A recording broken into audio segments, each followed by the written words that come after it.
तो hello everyone, welcome back to a new video. तो देख पिला माने आज वीडियो रे हमें तमर एनएमएस एग्जाम रो पूर्व वर्षर किसी क्वेश्चन देखिया जोटा कि रहबो तमर 2019 रो। ओके, तो 41 नंबर रो देखिबा। तो चलंतु स्टार्ट करिया। 41 नंबर क्वेश्चन हमको देइछि जे घंटा रे 4:40 बाजिथिया समय रे घंटा घंटा एवं मिनिट घंटा परस्पर सहित केते डिग्री कोण करिथिबे निर्णय कर। तो देखो यार सूत्र कौन रोची, यार गोटे ट्रिक रही। 11/2 m लिखिबो सेथु माइनस कर दो तुम 30h तापर तुम मॉड चिन्हटा दउथबो। एटा माने कोन तुम -2 पर जदी मॉड नबा केते 2 हे जिवो। सेबरी पॉजिटिव संख्यार मॉड भी तुम रुहे 2, जोटा कि हमें कहंती कोन ना परम मान भी कहंती। ओके, तो एठी हमहु देइछि तमरो केते देखो 4:40 देइछि, माने एटा होची तमरो मिनिट, एटा होची तमरो कोन ना घंटा एच। ताले से अनुसार नहीं जिबा 11/2 गुणन तमरो रहइबो 40 माइनस 30 एच होची तमरो केते 4। तो एटा तमरो केते होची देखो पिला माने तमरो एटा कटि गला। तो 11 को 20 रे गुणले होची तमरो 220। एथिरु हम माइनस कले तमरो केते 120। तो 100 डिग्री हबो नुहे कि एटा 100 होची 100 रो मॉड नेले भी से 100। ताहले 41 आंसर रहइबो बी। तमरो ए फार्मूला टी तमे मन रख। ओके हैला। तो 42 रु 45 हमକୁ कौन देइछि ना तमरो दर्पण प्रतिबिंब बाछिया को हमକୁ क्वेश्चन टी देइछि। ओके, तो दर्पण प्रतिबिंब पर हमर गोटे वीडियो अपलोड हेछि, सेटा जदी तमरो मैथ चैप्टर वाइज तमे देखि देई पारिबो। ओके, तो देखो तमरो एठी दर्पण प्रतिबिंब रे कोन रहबे ना तमरो बाम पार्श्वटा हे जो डाहाण पार्श्व और डाहाण पार्श्वटा हे जो बाम पार्श्व। एठी जो तुमको देइछि शब्द ज्योग्राफी, एठी तमरो शेष रे कोन अछि y अछि। ताहेले जेतले हमर दर्पण रे देखिबा तमरो सबले शेषर जो लेटरटा थिबो सेटा पळे आसीबो फास्ट को, आ y रो दर्पण प्रतिबिंब सेही सेम रहइबो। ओके, ताहेले ऑप्शन सी टा तमे एठु काटी देई परियो नुहे कि सेहीपरि एच रो प्रतिबिंब भी तमरो दर्पण रे सेम ही रहइबो। बुझियला, प्रथमे शेष लेटरटा को फास्ट को आनले ता पूर्ववर्ती लेटरटा ता पाखु को नै आइले। तो एठी जदि हमें देखुचंती नेक्स्ट अछि तमरो पी। पी रो दर्पण प्रतिबिंब रहइबो तमरो एमती। ओके, तो जदि हमें देखुचंती एठी तमरो सेम दे दिछि ताले बी टा भी काटी नबा। ताहले वर्तमान हम पाखे रहइला तीटा ऑप्शन। नेक्स्ट ए टा तमरो रहइबो एमती। बुझियला, तो ए सेम रहइबो। नेक्स्ट तमरो अछि आर। आर तमरो कोन हो ना दर्पण रे जदि देखिया सेटा एमिति हे जिवो। ओके, ताहले ए आउ डी देखो एठी ए टा तमरो एमति उल्टी दे दिछि, तो ए ऑप्शन टा भी काटी दियो। ताहले शेषरे हम पाखरे गोटिए ऑप्शन रहला सेटा होची ए। बुझियला, तो नेक्स्ट तमरो एठी देखो जी टा तमरो रहइबो एमति, ओ तमरो सेम रहइबो हला, ओ सेम रहइबो। ई टा जो थिला ई टा तमरो हे जो एमिति, तापर रहइबो तमरो जी। बुझी पारला, तो सबुले तमरो शेष लेटर टाकू नै आसीबो फास्ट को ता पाखकू ता पाख एमति नै जिवो। तिबे ऑप्शन भी से अनुसार काटी दउथबो, जा द्वारा कि तुमको सब लेटर एमति बाहर करिया दरकार नै। दी तीनटा लेटर देखि भी तमे कर देई पारियो। बुझियला, नेक्स्ट पिला माने देखो तमरो 43 क्वेश्चन कोन देइछि Q U T U B G A R H एमति दे देइछि। तो शेष लेटर तमरो अछि एच नै कि, आ एच रो जेतला हम प्रतिबिंबटा देखिया दर्पण तमरो एमिति हे जिवो। बुझि होउछि, तो एठुरु हमें कौन जानले ना तमरो देखो ए टा काटी देले, बी काटी देले, सी भी तमरो काटी देले, कारण देखो एच एठी से कोन डी देइथिला, एठी तो पी देइथिला। किंतु देखो ऑप्शन डी रे तमरो ठीक रहिछि, तो केवल गोटे लेटर देखि हम जानि गेले जे तमरो आंसर डी रहइबो। बुझि होउछि, तथापि देखो आर टा तमरो आसी जो एमिति। नेक्स्ट तमरो देखो ए टा एमिति रहइबो। एटा छोट लेटर दौची नुहे कि जी टा तुम एमती हो ओके नेक्स्ट बी टा तुम एमती यू गारटा एपटू पड़े आसो एमती ओके टी टा जो अच्छी टी टा एमती हो पुनश्च अच्छी कौन यू अच्छी क्यू टा तुम पी हो बुझीगला तो ऑप्शन डी रंसर देख छोट पी दर्पण प्रतिबिंब रह्यू छोट क्यू दर्पण प्रतिबिंब छोट पी भाया हो तो बुझीपार सेपरी छोट डी प्रतिबिंबटा हो तुम कौन हो छोट बी भाया हो सेपरी छोट बी दर्पण प्रतिबिंब तुम छोट डी हो बुझीपार तो एगुड़िक तो तुम दर्पण प्रतिबिंब जो भिडटा आम अच्छी से देखने पूरा भल से क्लीयर हो नेक्स्ट 44 आमको देछि 1965 INDO पाक PAK तो सब मुझे कौन कही शेष लेटर टाक फास्ट को नहीं आसो तो ये के दर्पण प्रतिबिंब रहा तुम एमती ए रहा सेम तो फास्ट देख ये जो क्यू देती काटि नियो ये जो पीटा अच्छी पी दर्पण प्रतिबिंब कौन रमती नेक्स्ट ओ रम सेम डी जो अच्छी सेटा एमती हो नुहे कि तापर तुम एन जो प्रतिबिंबटा एमती हम ओके नेक्स्ट आई तुम रेम तापर 5 जो प्रतिबिंबटा तुम केमती हो देख 5 हो एमती ओके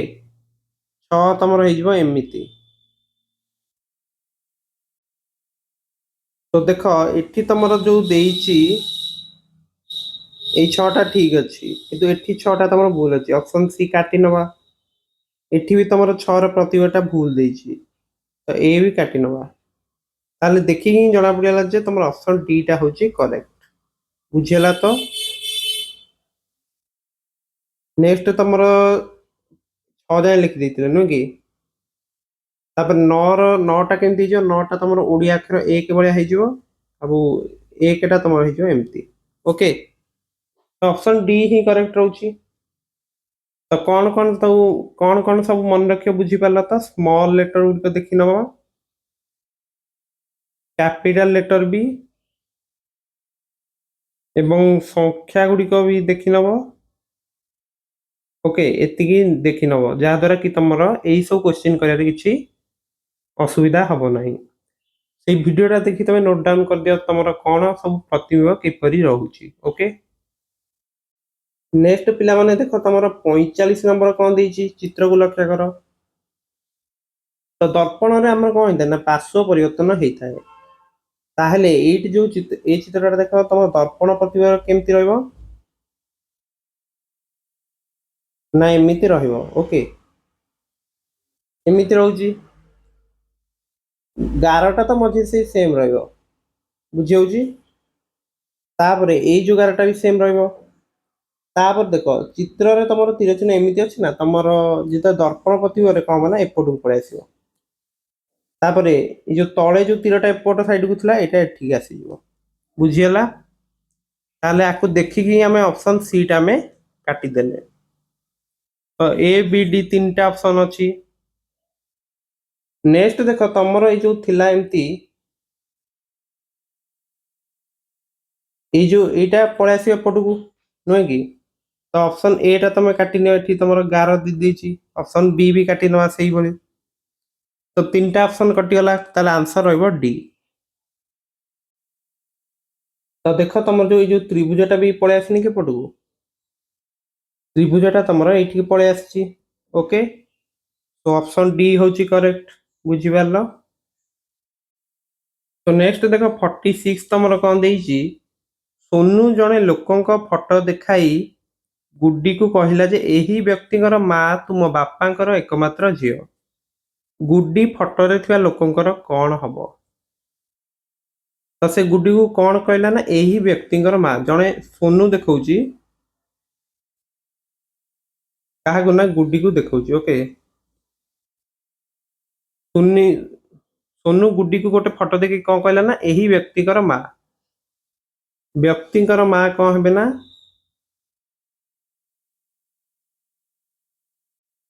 तो बुझ कथाटी व्यक्तिकर जे माँ हेबे सीए हेबे गुड्डीकर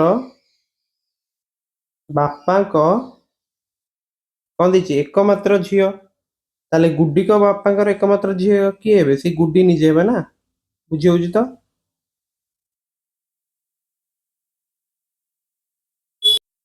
ताहेले से जो फटोरे किए अछि ना फटोरे निश्चित भाबे तमरो गुड्डीकर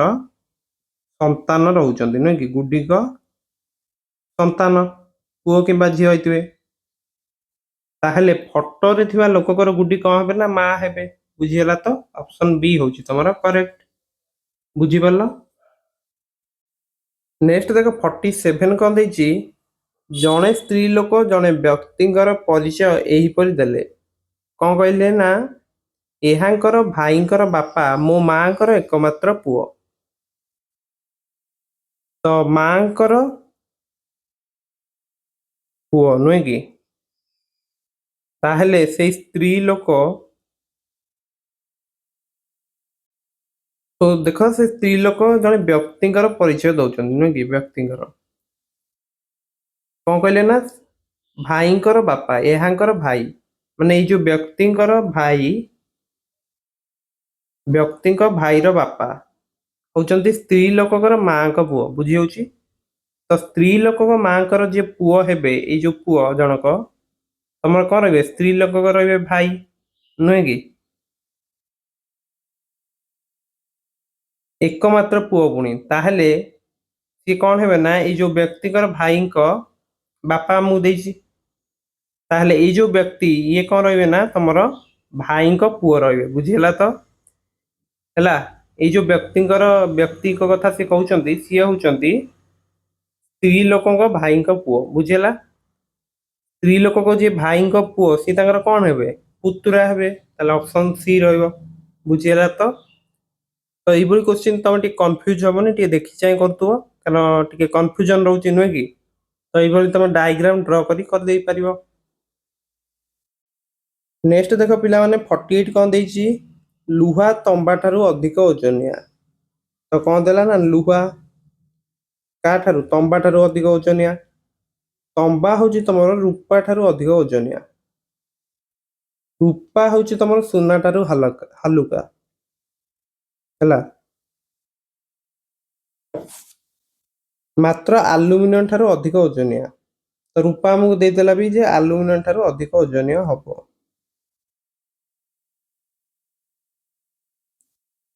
ତ ମୁଁ ପଚାରୁଛି ଯେ ସବୁଠାରୁ ହାଲୁକା କିଏ ତାହେଲେ ଦେଖ ସୁନା ତ ଦେଖ ରୂପା ଠାରୁ ବଡ ରହିଯାଉଛି ଏଇଟା ନୁହେଁ ରୂପା ବି ତମର ଆଲୁମିନିୟମ ଠାରୁ ବଡ ଅଛି ଏଇଟା ବି ନୁହେଁ ସେପରି ତମ୍ବା ଦେଖ ରୂପା ଠାରୁ ଅଧିକ ଓଜନିଆ ଏଇଟା ବି ନୁହେଁ ତାହେଲେ ଆମକୁ ଦେଖିକି ହିଁ ଜଣା ପଡୁଛି ଯେ ସବୁଠାରୁ ହାଲୁକା ତମର କିଏ ରହିବ ଆଲୁମିନିୟମ ବୁଝି ହଉଛି ତାହେଲେ ଅପସନ ସି ହଉଛି କରେକ୍ଟ नेक्स्ट क्वेश्चन तुम 49 कौन देछि ए बी ठारू बड़ मात्र सी ठारू सान तो देख ए हूँ तुम कौन ना बी ठारू बड़ रोची मात्र सी ठारू रोची सान सेहीपरि नेक्स्ट स्टेटमेंट कौन देला ना सी हूँ तुम डी ठारू बड़ मात्र तुमर ई ठारू सान तो यही भाव में तुम लिखि दौथ जहाँद्वारा कि क्वेश्चन कर इजी रही जदि बी डी ठारू बड़ पुणी कौन देला ना बी हूँ तुम डी ठारू बड़ तेरे सबुठारू सान किए यहाँ मुझे पचार सबुठारू सान ताले किए रोची जो मैंने काहाटू माने बड़ रही ऑप्शन काटी दे पारे आमे नुहे कि जेमती कि तुम सी ए ठारू बड़ रही तो सी केमती सान हम सबुठारू काटी दियो सेहीपरि ए देख ए तुम बी ठारू बड़ अच्छी ये भी काटी दियो नेक्स्ट ये देख बी तुम डी ठारू बड़ अच्छी ये भी काटी दियो ताहेले देखिकी जना पड़ुछि जे तुम डी ही सान रहइबो नुहे कि कारण सी तुम ये ए ठारू बड़ रही आंसर तो डी रहिबो ओके सी तुम ए ठारू बड़ रही तापर बी ठारू बड़ रही बी तुम डी ठारू बड़ रही तापर पुणी ई सी भी तुम डी ठारू बड़ अच्छा नुहे कि सब सान तुम डी ही ऑप्शन डी हूँ आंसर। तो देख नेक्स्ट तुमको देती 50 नंबर कौन देती निम्न रे दि जाइए शब्द गुड़ी को एक अर्थपूर्ण क्रम सजाई लेख। एटा केमती सजाइबा देख देछि हमहु इंद्रधनु वर्षा सूर्य खुशी पिलाने। तो प्रथमे आम नवा जे प्रथमे तुम वर्षा है नुहे कि बी नवा तापर जिते तुम वर्षा छाड़गला तुम कौन है ना तुम बादल भितर कौन आसला सूर्य उदय है वर्षा छाड़ा ताले आम नहीं जा सी तापर कौन है ना तुम जिते वर्षा छाड़ी जाए बेले बेले तुम कौन ना इंद्रधनु देखा जाए ताले इंद्रधनु देखा तो ताकू देखिकी पिला माने तुम खुशी हेले नुहे कि तो नेक्स्ट फास्ट पिला माने तापर खुशी ताहले क्रमटा कौन रहा ना बी सी ए ई डी बुझीगला ताहले तुम आंसर कौन रहिबो ना ऑप्शन डी होची तुम आंसर बुझी पारछ तो। सो आज वीडियो रे हमें एतिकी क्वेश्चन तुम आलोचना कले नेक्स्ट पार्ट रे हमें यार परवर्ती क्वेश्चन गुड़िक देखा ओके। तो जेहेतु तुम वीडियो गुड़ी देखुच सो थैंक यू। सो आम वीडियो को लाइक एवं चैनल को सब्सक्राइब करने को भूलियो नहीं एवं टेलीग्राम चैनल में तुम जॉइन हो पार। तो यही क्वेश्चन तुम अधिक अधिक प्रैक्टिस कर सब पूर्व वर्षर क्वेश्चन देखी नियो जहाद्वारा कि परीक्षा पूर्व तुम गोटे भल रिविजन हो एवं तुम परीक्षा कौ सब क्वेश्चन आसूची सेटा भी तुम जापर ओके। तो समस्त को exam best of luck and thanks for watching.